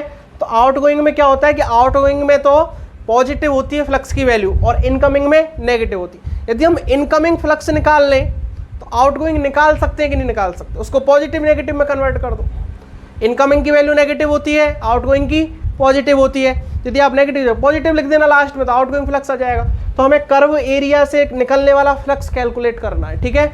और इसके अंदर कोई चार्ज नहीं है, जो हमने हेमिस्फीयर लिया है इसके अंदर कोई चार्ज नहीं है और 3D सरफेस है और यूनिफॉर्मली इलेक्ट्रिक फील्ड है, ये भी ध्यान रखना, तीनों कंडीशन याद रखना। यूनिफॉर्म इलेक्ट्रिक फील्ड है, अंदर कोई चार्ज नहीं है, और तीसरी कंडीशन क्या है, 3D सरफेस है, ठीक है। तो ध्यान रखना इस चीज को, मैं जो बात बताना चाह रहा हूँ बहुत इंपॉर्टेंट रिजल्ट आएगा यहाँ से, ठीक है। तो आप एक बात बताओ कि जितना फ्लक्स यहाँ से एंटर करेगा उतना फ्लक्स इन कर्व्ड सरफेस एरियाओं से बाहर निकलेगा कि नहीं निकलेगा, यहाँ से मुझे बता दो। इस तरह से बाहर निकलेगा कि नहीं निकलेगा, जितना एंटर करेगा उतना ही निकलेगा। नहीं, अंदर कोई चार्ज थोड़ी है, अंदर चार्ज होता तो हम कह लेते कि चलो फील्ड लाइंस कुछ यहाँ से क्रॉस होंगी और उसके बाद बच्ची कुछ फिर और क्या पता बढ़ जाए घट जाए, कितनी फील्ड लाइन बढ़े कितनी फील्ड लाइन डिक्रीज हो, ये कैलकुलेशन देखते। लेकिन अंदर कोई यहाँ पर चार्ज ही नहीं है, ठीक है। तो अब हम कह सकते हैं कि जितना फ्लक्स एंटर करेगा उतना फ्लक्स क्या करेगा, बाहर निकलेगा। तो एंटर करना हम आसानी से निकाल सकते हैं। इसका एरिया आपको पता है कितना होता है, सर्कुलर जो एरिया है इसका पाई आर स्क्वायर, ठीक है, पाई आर स्क्वायर हो गया। और इलेक्ट्रिक फील्ड कितना है, ई नॉट लग रहा है, तो ई नॉट पाई आर स्क्वायर। और एंगल कितना है, जैसे इलेक्ट्रिक फील्ड इधर है और इस जगह कोई भी एलिमेंट लोगे तो डी इधर आएगा, तो एंगल कितना होगा इसका, ठीक है, कितना होगा 180 होगा, तो माइनस के ई नॉट पाई आर स्क्वायर। आपको होना भी चाहिए था ये चीज, क्योंकि इनकमिंग फ्लक्स जो होता है वो नेगेटिव में होता है, इनकमिंग फ्लक्स नेगेटिव में होता है, तो माइनस के ई नॉट पाई आर स्क्वायर। अब पूछे आपसे कर्व्ड में से कितना निकलेगा, तो पॉजिटिव करके लिख दो इसको, E naught pi R square, इतना इलेक्ट्रिक फ्लक्स निकलेगा, ये इलेक्ट्रिक फ्लक्स की वैल्यू होगी E naught pi R square curve surface area. आपसे पूछे कि टोटल कितना फ्लक्स क्रॉस होगा, नेट फ्लक्स कितना होगा इसमें से, और मैंने बताया था आपको नेट फ्लक्स क्या होता है, incoming flux plus outgoing flux, ठीक है। तो देखो इनकमिंग ये रहा और आउटगोइंग ये रहा, ठीक है, और इनकमिंग आउटगोइंग को ऐड करोगे तो फाई ई इक्वल टू 0 आएगा कि नहीं आएगा, that is the net flux. तो नेट फ्लक्स कितना हो गया, 0 हो गया। और ये रिजल्ट आप याद भी रख लेना, हमेशा हमेशा याद रख लेना, 3 लाइन लिख रहा हूं, इसको नोट लगा के लिख लेना इसको।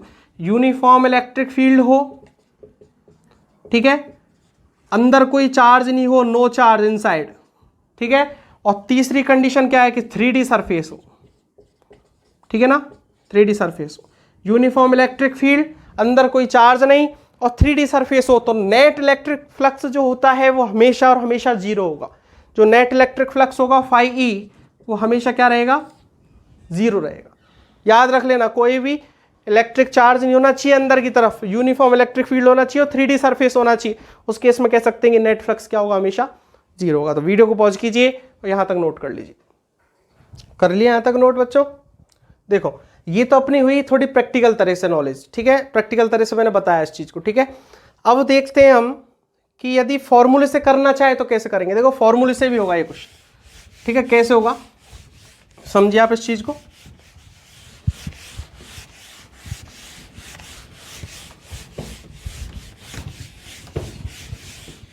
फॉर्मूले से कैसे होगा ये देखो, जैसे मान लो आपके पास सेम हेमिस्फीयर है, ठीक है, इसको मैं बता देता हूं। पर बच्चों ये अप्रोच हमें यूज नहीं करनी है, ठीक है। ये अप्रोच मतलब यूज करने का मतलब नहीं है, ट्रिकी क्वेश्चन आते हैं इस तरह से, ठीक है। एडवांस में बहुत पूछते हैं इन चीज़ों को, ठीक है। एक कराऊंगा मैं एडवांस का। तो मान लो इस तरह से इलेक्ट्रिक फील्ड है, ठीक है, ये इलेक्ट्रिक फील्ड है, ठीक है।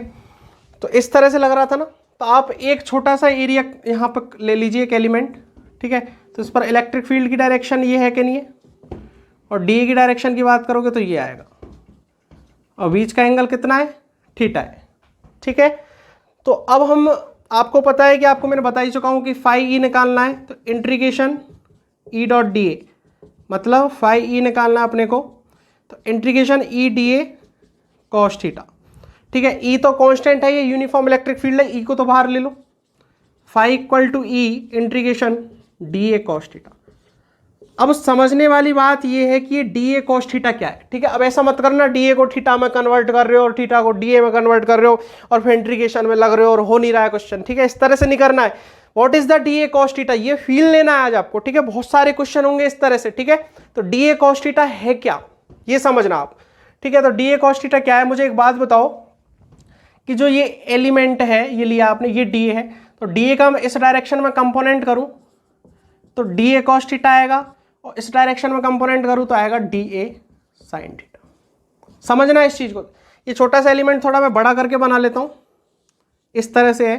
तो इलेक्ट्रिक फील्ड की डायरेक्शन ये रही ई, इधर कंपोनेंट आया अपना डी ए कॉस थीटा, और इधर आया डी ए साइन थीटा। दो एरिया हो गए इसके, ठीक है ना। इसको मैं देखो इस तरह से लिख सकता हूं, एक एरिया अपना ऐसे हो गया, ठीक है, प्लस, और एक एरिया अपना इस तरह से हो गया। तो ये अपना डी ए कॉस थीटा, और ये एरिया है अपना डी ए साइन थीटा। इस तरह से लिख सकता हूं इस चीज को मैं दोनों तरफ से, ठीक है ना। तो इस तरह से दो एरिया हैं, ठीक है अपने। अब मुझे एक बात बताओ, डी ए कॉस थीटा क्या है, डी ए कॉस थीटा क्या है? तो ये है अपना प्रोजेक्शन ऑफ एरिया। नई टर्म आई है बच्चों, पर समझना इस चीज को, प्रोजेक्शन ऑफ एरिया किसे बोलते हैं, बहुत काम आएगी। जो बड़े बड़े डेरिवेशन है ना, 1 मिनट में हो जाते हैं इस प्रोजेक्शन ऑफ एरिया से, ठीक है। कैसे है, तो मान लो इधर आप कोई टॉर्च रखो, ठीक है ना, कोई लाइट दो आप इस पर, ठीक है। तो इसका जो इसकी शैडो बनेगी, वो शैडो यहां बनेगी कि नहीं बनेगी, इस सर्किल पर बनेगी कि नहीं बनेगी, ठीक है ना। इस सर्किल पे बनेगी नहीं बनेगी, और इस सर्किल पे जो बनेगी प्रोजेक्शन, और उसका जो एरिया होगा that is called D A cos theta. आ रही बात समझ में? That is the projection of area. ये कंसेप्ट समझना, प्रोजेक्शन ऑफ एरिया का क्या है। तो जो यहां शैडो बनेगी that is called the projection of area. इसका जो प्रोजेक्शन है इस एरिया का, जो आपने हॉरिजॉन्टल में माना है, ठीक है ना, इस वाले एरिया का, तो ये पूरा यहां बनेगा नहीं बनेगा। अब हर एलिमेंट के लिए देखो, आप यहां लेते हो तो यहां डी ए कॉस थीटा आएगा, यहाँ लोगे डी ए कॉस थीटा, और सबका प्रोजेक्शन करके देखोगे सबकी शैडो इस पे बनेगी कि नहीं बनेगी, सबकी शैडो बनेगी ना। तो सबकी शैडो से ये कवर हो जाएगा, नहीं होगा सर्किल। 3D में सोचो आप, इस तरह से मान लो, इस तरह से, तो इधर से आप लाइट दोगे, ठीक है। तो इस एलिमेंट का जो प्रोजेक्शन है यहाँ पे बनेगा नहीं बनेगा, तो उसका भी एरिया होगा, वो क्या होगा, डी ए कॉस थीटा। इस तरह से D A cos theta, D A cos theta, D A cos theta, इस पूरे सर्किल का एरिया आएगा कि नहीं आएगा, पूरे सर्किल का एरिया। ये टर्म नहीं है प्रोजेक्शन ऑफ एरिया, लेकिन बहुत सारे क्वेश्चन सॉल्व होते हैं इससे, ठीक है। तो ये पूरे इसका एरिया है कि नहीं, डी ए कॉस थीटा, ठीक है। और हमें चाहिए क्या, डी ए कॉस थीटा का सम ही तो चाहिए। इंटीग्रेशन का मतलब ये डी ए कॉस थीटा को ऐड करना है हमें, ठीक है। तो एक बात बताओ, डी ए कॉस थीटा का इंटीग्रेशन करोगे तो इसका पूरे का एरिया आएगा कि नहीं आएगा ना। तो फाई ई लिख सकता हूं मैं यहां से कि E dot pi R square, इसका एरिया तो आपको पता है पाई आर स्क्वायर, ठीक है। तो इस तरह से भी इस क्वेश्चन को हम सॉल्व कर सकते हैं। तो नया कंसेप्ट है, ध्यान रखना, पाई आर एरिया का प्रोजेक्शन कैसे निकालते हैं वो आपको आना चाहिए। तो इसको भी एक बार नोट कर लो वीडियो पॉज करके। कर लिया यहाँ तक? ठीक है, क्वेश्चन नंबर 3 देखते हैं, स्पीड में देख लो बच्चों। क्वेश्चन नंबर 3 क्या है?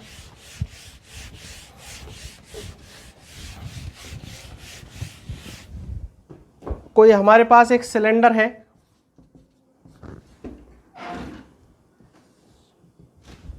एक सेकेंड, ठीक है। देखो अपने पास कोई एक सिलेंडर है, इस तरह से बना हुआ है, ठीक है, और हमारे पास इलेक्ट्रिक फील्ड लगा हुआ है इस तरह से, यूनिफॉर्म इलेक्ट्रिक फील्ड है, ठीक है, ध्यान रखना यूनिफॉर्म इलेक्ट्रिक फील्ड है, वेक्टर ई, ओके। और अपने पास 3 सरफेस यहाँ पे, एक तो है S1, एक है अपने पास S2 और एक है अपने पास S3, ओके। तो 4 क्वेश्चन है यहाँ पे। तो एक है कि flux through to S1, flux through to S1, flux passes through to S2, flux passes through to S3 और फोर्थ है नेट फ्लक्स, ठीक है ना, क्या है? Net flux. तो यहां से आपको साफ दिख रहा होगा। देखो अपन 4th क्वेश्चन को पहले करके देखते हैं, ठीक है। तो नेट फ्लक्स की बात करोगे तो नेट फ्लक्स 0 होना है कि नहीं होना? नेट फ्लक्स 0 होना है कि नहीं होना? फाई 0 होगा कि नहीं होगा? टोटल नेट फ्लक्स 0 होगा। क्यों होगा? क्योंकि यूनिफॉर्म इलेक्ट्रिक फील्ड, आपको कंडीशन बता चुका हूं मैं, यूनिफॉर्म इलेक्ट्रिक फील्ड है, 3D सरफेस है और अंदर कोई चार्ज नहीं है, तो उस केस में जो नेट फ्लक्स होता है वो कितना होता है? 0 होता है। तो 4th का आंसर तो ये आ गया, सिंपल, ठीक है। अब बात करें हम S1 की, तो यहां पर बात करोगे तो एरिया वेक्टर इस डायरेक्शन में होगा, ठीक है, इलेक्ट्रिक फील्ड इस डायरेक्शन में है कि नहीं है? ये एरिया वेक्टर है और ये इलेक्ट्रिक, और इस ध्यान रखना इसकी रेडियस भी दी हुई है R, ठीक है। तो यहां से आप निकालना चाहो कि S1 से कितना फ्लक्स क्रॉस हो रहा है, तो आप आराम से निकाल सकते हो। फाई E इक्वल टू, कैसे निकालोगे? तो E dot D A, E D A cos theta, theta कितना है? 180 है, तो नेगेटिव में आ जाएगा, और वैसे भी नेगेटिव में आना चाहिए क्योंकि इनकमिंग इलेक्ट्रिक फ्लक्स है, ठीक है। तो phi E equal to E dot D A करोगे तो E, और डी ए कितना है इसका? पाई R स्क्वायर, और नेगेटिव में, ठीक है ना, इनकमिंग इलेक्ट्रिक फ्लक्स। अब सेकंड इसको देखिए, सेकंड S2 से निकालोगे। S2 से कैसे निकलेगा? तो S2 से बात करोगे तो S2 की भी यही कहानी होगी, phi equal to E D A cos theta. जैसे मान लो यहाँ पर पॉइंट पे बात करें तो इलेक्ट्रिक फील्ड की डायरेक्शन ये है और डी ए की डायरेक्शन भी है, तो एंगल कितना है? 0 बीच का, ठीक है ना। तो थीटा 0 कर देंगे, तो phi equal to E dot D A cos 0 हो गया, और वैसे भी पॉजिटिव में आना चाहिए, आउटगोइंग फ्लक्स है, ठीक है ना। तो ई की वैल्यू ई लिख दो, तो फाई इक्वल टू ई, और डी ए कितना? Pi R square. That is the flux through to S2, okay. अब बात करें S3 की, तो S3 का भी फ्लक्स बच्चों 0 आएगा कि नहीं आएगा? क्यों आएगा? क्योंकि देखो इसका DA किधर बनेगा, यहाँ पर एलिमेंट लोगे तो DA ऊपर आएगा कि नहीं आएगा? परपेंडिकुलर होता है हमेशा। और यहाँ पर इलेक्ट्रिक फील्ड की बात करोगे तो इस डायरेक्शन में है कि नहीं है? तो बीच का एंगल कितना हो गया? 90 हो गया, तो फ्लक्स कितना आएगा? 0 आएगा। तो इस तरह से क्वेश्चन सॉल्व होगा, ठीक है ना। तो वीडियो को पॉज करके नोट कर लीजिए, उसको कर लिया नोट यहाँ तक? ठीक है, मैं इसको रफ कर रहा हूँ। क्वेश्चन नंबर 4 देखिए।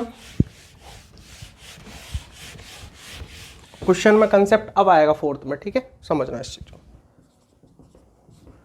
अपने पास कोई वो सिलेंडर है, ठीक है ना, इस तरह से, ठीक है, और इलेक्ट्रिक फील्ड लग रहा है ऊपर से, अब की बात, ठीक है, E, ओके।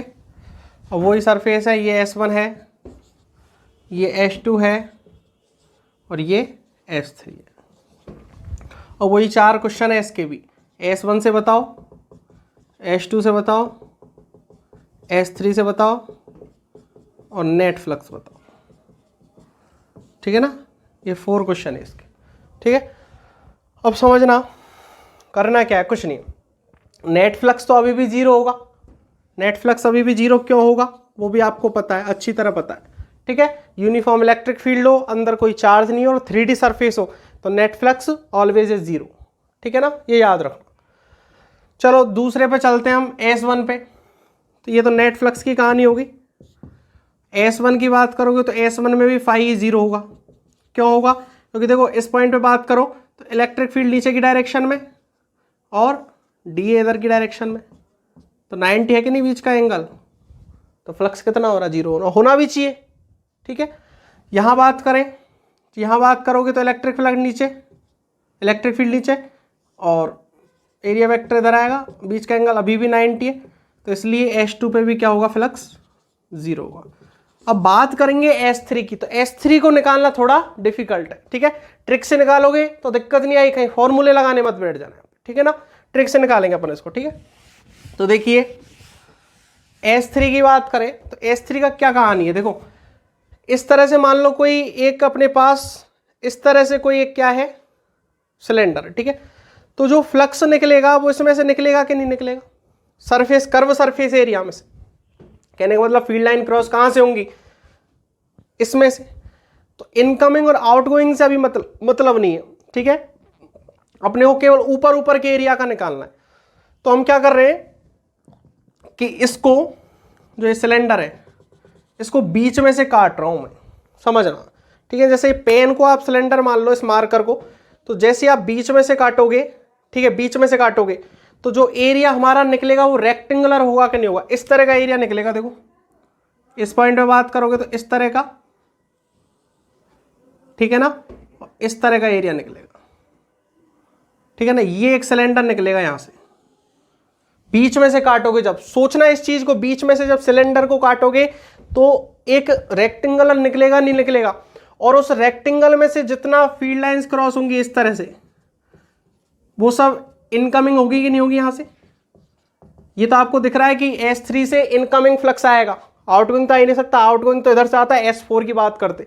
ठीक है, तो ये रेक्टेंगल आपने जब कट किया है तो जितना फ्लक्स इस रेक्टेंगल में से निकलेगा उतना सेम ऊपर से एंटर कर रहा है कि नहीं कर रहा, एंटर करने वाला टोटल पूरा कंप्लीट जो फ्लक्स है, इनकमिंग जो फ्लक्स है, उस रेक्टेंगल से क्रॉस होगा कि नहीं होगा, होगा ना। तो इस रेक्टेंगल से क्रॉस होने वाला फ्लक्स हम आराम से लिख सकते हैं। कैसे लिखोगे, तो फाई ई इक्वल टू क्या होता है, ई डी ए कॉस थीटा। ठीक है, तो थीटा क्या हो जाएगा इसका, थीटा क्या हो जाएगा, 180 हो जाएगा, होगा कि नहीं होगा थीटा 180, क्योंकि इस रेक्टेंगल का जो ऊपर की तरफ जब से कट करोगे इसको तो ऊपर आएगा नहीं आएगा डी ए। ठीक है ना, तो इसका एरिया ऊपर की तरफ आएगा इस वाले का। ठीक है, तो ये 180 और इलेक्ट्रिक फील्ड नीचे की तरफ है, और वैसे भी इनकमिंग फ्लक्स रखना है जो नेगेटिव आएगा ही आएगा। ठीक है, तो फाई ई इक्वल टू ई कितना है, ई तो ई दे रखा, डी ए कितना होगा अब इसका। तो एक बात सोचो, रेक्टेंगल कट करोगे, रेक्टेंगल कट करो मतलब बीच में से जब इस सिलेंडर को कट करोगे तो जो रेक्टेंगल मिलेगा तो इसकी जो लेंथ होगी वो तो एल रहेगी, रहेगी कि नहीं रहेगी, और जो विड्थ रहेगी वो 2r रहेगी, ये जो इसकी 2r डायमीटर रहेगी पूरी। ये एल दे रखी है बच्चों, ये भी ध्यान रखना। ठीक है ना, क्वेश्चन में गिवन है ये चीज। ठीक है, एल है। ठीक है, तो एक बात बताओ, जब रेक्टेंगल को आप ऊपर से देखोगे, उसको रेक्टेंगल को ऊपर से देखोगे जो दिख रहा है, तो उसकी जो उसकी मोटाई है, विड्थ जिसको बोलेंगे, ठीक है, तो वो तो 2r है अपनी, और लेंथ इसकी एल होगी, इसके बराबर होगी।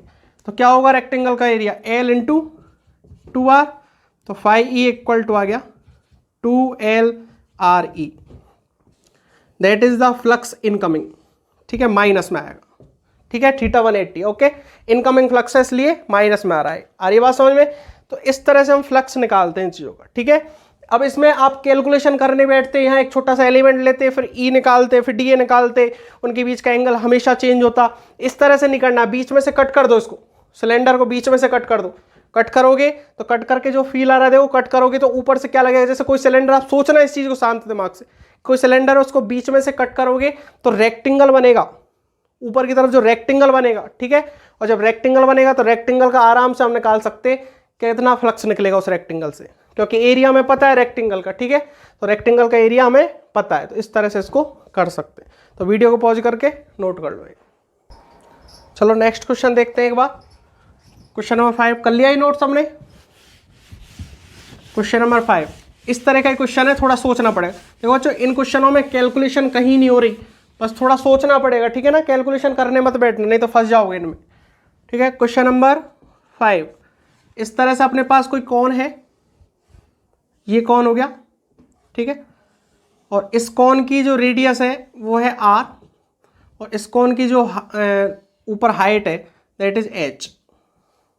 ठीक है ना, h है। Okay, clear. अब एक इलेक्ट्रिक फील्ड लग रहा है इस तरह से, ठीक है ना, इस तरह से क्या लग रहा है, इलेक्ट्रिक फील्ड लग रहा है।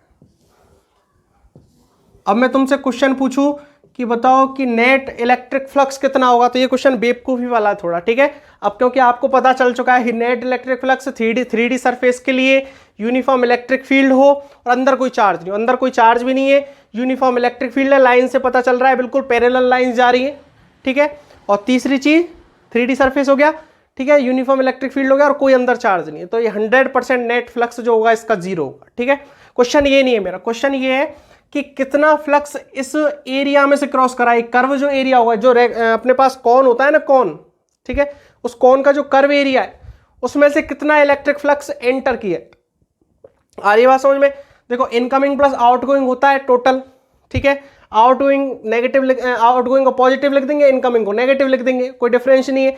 आप कैलकुलेशन कैसे करोगे इसकी, कितना इसमें फ्लक्स एंटर हुआ है, ठीक है ना, फील्ड लाइंस कितनी एंटर हुई, कितना फ्लक्स है इसमें अंदर, ठीक है, इनकमिंग देखना है। आ गया क्वेश्चन समझ में?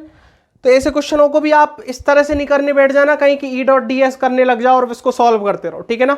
होने को तो एरिया ऑफ प्रोजेक्शन से ही क्वेश्चन हो सकता है सॉल्व, ठीक है, एरिया ऑफ प्रोजेक्शन से भी क्वेश्चन सॉल्व हो सकता है, लेकिन हमें करना नहीं उस तरह से, ठीक है। हमें करना क्या है कि बीच में से इस कॉन को कट कर दो। बीच में से जब कॉन को कट करोगे तो आपके सामने क्या दिखेगा, सोचना का फील, ये सोचने की जरूरत है यहाँ पे, ठीक है। तो देखो जैसे कॉन है अपने पास, कॉन को जैसे ही बीच में से कट करोगे तो हमारे पास सामने क्या मिलेगा, वो मिलेगा ट्राइंगल। देखो सपोज करो ये कौन है, कौन को जैसे ही बीच में से कट करोगे, इस तरह से बीच में से कट करना है, इस तरह से, ठीक है ना, और जैसे इसको कट करोगे तो सामने क्या दिखेगा, ट्राइंगल दिखेगा कि नहीं दिखेगा, ठीक है ना। तो उस ट्राइंगल में से जो ये दिख रहा है आपको, ये ट्राइंगल जो बीच बिल्कुल इस तरह से रखा हुआ है ट्राइंगल, ठीक है ना, इस तरह से ट्राइंगल आपको दिखेगा और इस ट्राइंगल का एरिया हमें पता होता है। तो एक बात बताओ, जितना इनकमिंग फ्लक्स यहां से एंटर कर रहा है सरफेस पे से, वो इस ट्राइंगल से क्रॉस होगा कि नहीं होगा, इस ट्राइंगल से क्रॉस होगा कि नहीं होगा, होगा ना इस ट्राइंगल से क्रॉस। तो ट्राइंगल का एरिया हमें पता भी होता है, ठीक है। तो कितनी इसकी हाइट है ट्राइंगल की हाइट h दे रखी है, और ये कितनी होगी विड्थ। तो सोचो इस चीज को, नीचे तो ये सर्किल था, कौन कैसे था, नीचे तो सर्किल था, ठीक है, और इस तरह से चारों तरफ से कौन था वो, ठीक है। तो उसको जैसे ही बीच में से आप कट कर रहे हो इस तरह से, तो सामने दिखा तो वो तो h हाइट तो अभी भी रहनी है, और नीचे जो सर्किल की जो डायमीटर है that is called the this side, okay, we can say easily that is the 2r। अब क्वेश्चन में कुछ नहीं बचा, फाई ई निकालना है, निकाल दो स्पीड में। E.da cos थीटा, थीटा तो आपको पता है कितना हो रहा है, 180 होना है, ठीक है। तो नेगेटिव में आनी, वैसे भी इनकमिंग फ्लक्स है, नेगेटिव में आना ही पड़ेगा। तो फाई इक्वल टू E.da, ई निकाल दो, da कितना है 2r इंटू एच, 1/2 इंटू, तो 1/2 into 2r into H, 1/2 into height into इसका बेस, ओके। तो 2 से 2 गया तो 5e आया अपने पास, माइनस चल रहा है ERH, इनकमिंग फ्लक्स है ये, ठीक है। तो इतना एंटर करेगा इसमें, आ रही बात समझ में? तो इस तरह से इस क्वेश्चन को सॉल्व करना। तो वीडियो को पॉज करके नोट कर लीजिए इसको, जल्दी से कर लिया बच्चों, ठीक है। क्वेश्चन नंबर 6 देखिए, एक बार एडवांस में आया था इस टाइप का क्वेश्चन, लास्ट क्वेश्चन है अपने इस वीडियो का आज का, देख लीजिए एक बार क्वेश्चन नंबर 6 किस तरह से पूछा गया था। एडवांस में आया बच्चों ये क्वेश्चन, ठीक है ना, और बहुत ट्रिक्स है और बहुत सिंपल क्वेश्चन है, लेकिन बच्चे इसमें दिमाग लगाने लग गए सबके सब। देखो इस तरह से अपने पास एक क्यूब है, इस तरह से क्या है, एक क्यूब है, ओके, क्यूब बना देता हूं इसको आराम से, ठीक है। और इसकी एक्स वाई जेड एक्सेस मानना चाहो तो मान लो, आप कैसे रखा हुआ है वो आप समझ जाना, ठीक है ना। एक्स वाई प्लेन में रखा हुआ है, ठीक है, अरे एक्स वाई जेड प्लेन में, sorry X Y Z plane में रखा हुआ है कंप्लीटली, ठीक है। मैं पॉइंट मान लेता हूँ, ये 1 है, ये 2 है, ठीक है, ये 3 है, ये 4 है, ये 5 है, ये 6 है, ये 7 है और ये 8 है। अरे बात समझ में? क्यूब दिख रहा होगा ना सबको, दिख रहा है, ठीक है। क्वेश्चन क्या था कि find the electric flux through the plane, number सुनना ध्यान से, find the electric flux through the plane, कौन सा प्लेन, प्लेन समझना, प्लेन कौन सा है, 1478, 1478 इस प्लेन में से 1478 का मतलब समझ लो डायगोनल प्लेन, डायगोनल प्लेन है, ठीक है ना, डायगोनल प्लेन की बात हो रही है, 1478, 1478 समझ में आ रहा है, डायगोनल प्लेन की बात हो रही है, क्लियर है। तो क्वेश्चन करना था और इलेक्ट्रिक फील्ड इस तरह से लगाया था, ठीक है ना, इलेक्ट्रिक फील्ड इस तरह से लगाया था, ठीक है ना। तो हमें क्वेश्चन फाइंड करना था कि 1478 प्लेन में से कितना नेट इलेक्ट्रिक फ्लक्स आया। एडवांस में आया बच्चों क्वेश्चन, ठीक है, और बहुत ट्रिकी क्वेश्चन है और 1 सेकंड का क्वेश्चन है, लेकिन बच्चे इसकी कैलकुलेशन करने लग गए और उसमें उलझ गए। समझना, अब हुआ क्या है कि इस तरह से इलेक्ट्रिक फील्ड लगा, तो इस प्लेन में से, ठीक है ना, इस प्लेन में से कैसे निकालोगे, मुझे एक बात बताओ कि इस प्लेन में से जो ये प्लेन कैसे बीच में से कट किया हुआ इस तरह से, ठीक है ना, ये प्लेन है ये वाला, समझ रहे होंगे इस चीज को आप, ठीक है, और इसमें से इलेक्ट्रिक फील्ड लाइन जा रही है इस तरह से। तो एक बात बताओ कि जितना इस एरिया में से, जो बाहर का एरिया दिख रहा है आपको, जितनी इसमें से एंटर करेंगी वो उस पूरे प्लेन में से जाएंगी कि नहीं जाएंगी, जितनी इसमें से एंटर करेगी इस बाहर के एक साइड में से, कहने का मतलब एक सरफेस से, जैसे ये क्यूब है इस तरह से इस तरह से इस तरह से, ठीक है ना। तो ये बोला है कि इस प्लेन में बताओ, सॉरी इस प्लेन में देख लो, चलो इस प्लेन बताओ, इस प्लेन में तो जितनी इस सरफेस एरिया में से क्रॉस करेंगी वो सारी इस प्लेन में से निकलेंगी कि नहीं निकलेंगी, निकलेंगी ना। तो इसका निकाल दो बाहर का, कैसे करना, phi E equal to E dot D A dot cos theta, ठीक है, थीटा कितना है, थीटा कितना है, थीटा कितना करना है, जैसे ये है तो इसका इधर की तरफ तो डी ए होगा, इस बाहर वाले प्लेन की बात करेंगे तो 180 होगा थीटा। तो फाई ई इक्वल टू ई कितना, ई है, डी ए कितना, इस सरफेस का, ये रेक्टेंगुलर सरफेस है, रेक्टेंगुलर सरफेस का कितना होगा, पाई ए स्क्वायर होगा, कॉस 180 हो ही गया, कौन माइनस का आ जाएगा, तो ये आंसर आ जाएगा। इतना सिंपल क्वेश्चन था ये, ठीक है ना, ई डॉट पाई ए स्क्वायर इस प्लेन में से निकालना था, देखो इस वाले प्लेन में से, ये क्यूब था इस तरह से, ठीक है, और इस प्लेन में से निकालना था, डायगोनल प्लेन में से, तो जितना सरफेस में से निकलेगा वो सब इस डायगोनल प्लेन से जाएगा कि नहीं जाएगा। इस क्वेश्चन को दूसरे तरह से भी सोचना चाहो ना तो इस तरह से भी कर सकते हो, जो तरीका है इसका एक और, जैसे प्लेन को काट दो, ठीक है ना, इस तरह से प्लेन को काट दो, 3D में डायग्राम है, थोड़ा समझना, ठीक है। इस क्यूब को मैंने काट दिया इस तरह से, देखो क्यूब कट रहा है कि नहीं कट रहा है, इस तरह से देख लो, सोचो इस चीज को, क्यूब कट रहा है कि नहीं कट रहा है इस तरह से, बीच में से क्यूब काटोगे, दूसरा क्यूब डायगोनल के रेस्पेक्ट में मैंने इसको कट कर दिया। अब इलेक्ट्रिक फील्ड इस तरह से जा रहा है कि नहीं जा रहा, और डी ए कैसे होगा, किसी पॉइंट पे बात करोगे, जैसे इस पॉइंट पे बात कर लो, डी ए किधर होगा, इधर होगा, ठीक है ना। तो कितना एंगल बन रहा है वो निकाल दो, कितना होगा, 45 डिग्री का एंगल बनता है यहाँ से भी, ठीक है ना, कितना बनता है, 45 डिग्री का एंगल बनता है, ठीक है। और ई की डायरेक्शन ये है, तो ई और डी ए के बीच का एंगल चाहिएगा, तो ई और डी ए बीच का एंगल निकाल दो, आंसर आ जाएगा उससे, ठीक है ना।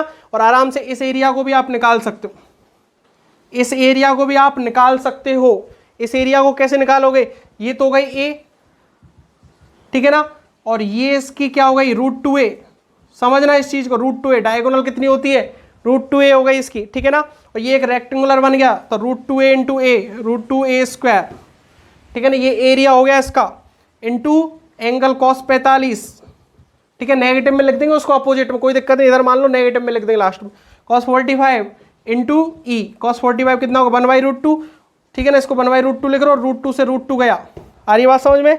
और यहाँ से आप निकालना चाहो तो आराम से इस तरह से इलेक्ट्रिक फील्ड और इलेक्ट्रिक फ्लक्स कैलकुलेट कर सकते हो, ठीक है ना, इस तरह से भी हो सकता है क्वेश्चन, क्लियर है ना। तो आज आपको सबको समझ में आएगा किस तरह से हम इलेक्ट्रिक फ्लक्स निकालते, ठीक है ना। तो अब नेक्स्ट लेक्चर में हम चालू करेंगे गॉस लॉ, ठीक है, गॉस लॉ आपको स्टार्ट कर दूंगा, इलेक्ट्रिक फ्लक्स की पूरी कैलकुलेशन वहाँ भी काम आने वाली, कि इलेक्ट्रिक फील्ड फ्लक्स को निकालने का तरीका, इलेक्ट्रिक फील्ड कैसे निकालेंगे, वो सारी कहानी हमें आगे देखनी है, सेम की सेम, ठीक है। तो यहाँ तक आप नोट्स बना लेना, ठीक है, और आपकी जो सीट है, क्वेश्चंस बैंक है, चाहे जो भी है, सीरीज चल रही हो आपकी टेस्ट सीरीज, वहाँ के सब क्वेश्चनों को सॉल्व कीजिए, आराम से होंगे, ठीक है। आ रही बात समझ में, तो क्लियर है यहाँ तक, तो पढ़ाई करती रहिए, ऑल द वेरी बेस्ट।